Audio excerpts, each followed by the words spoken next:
मुंबई शहरामध्ये मोठ्या प्रमाणामध्ये अंमली पदार्थ विक्री होत असतात आणि त्याचा परिणाम हा भावी पिढीवरती होत असतो। अंमली पदार्थाच्या विरोधात शासनाने कडक कारवाई करायला पाहिजे।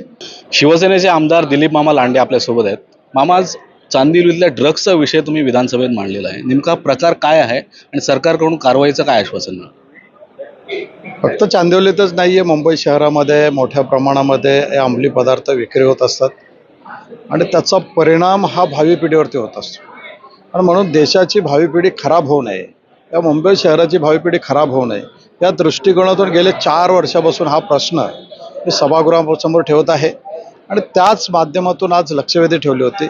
सरकारचं लक्ष वेधण्याचा प्रयत्न केला होता की या अंमली पदार्थाच्या विरोधात शासनाने कडक कारवाई करायला पाहिजे। फक्त केसेस घेतल्या आणि ते जामिनावरती परत आलं असं न होता कायमस्वरूपी अंमली पदार्थ विक्री करणारे असतील, अंमली पदार्थ सेवन करणारे असतील, याच्यावरती महाराष्ट्र शासनाचे कडक कायदे करून त्याच्यावरती कायमस्वरूपी कारवाई केली पाहिजे की जेणेकरून या देशामध्ये, या मुंबई शहरामध्ये असे अंमली पदार्थ विकण्याची कोणाची हिंमत झाली नाही पाहिजे।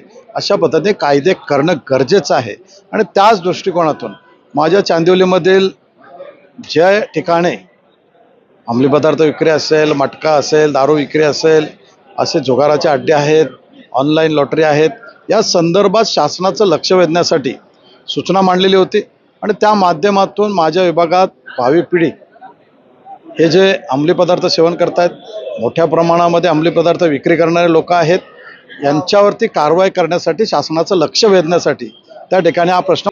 धन्यवाद मामा, MTVशी संवाद साधल्याबद्दल। तर हे होते शिवसेनेचे आमदार दिलीप लांडे। कॅमेरामन आलेख चाळकेचा मी सुहास शेलार, MTV मुंबई।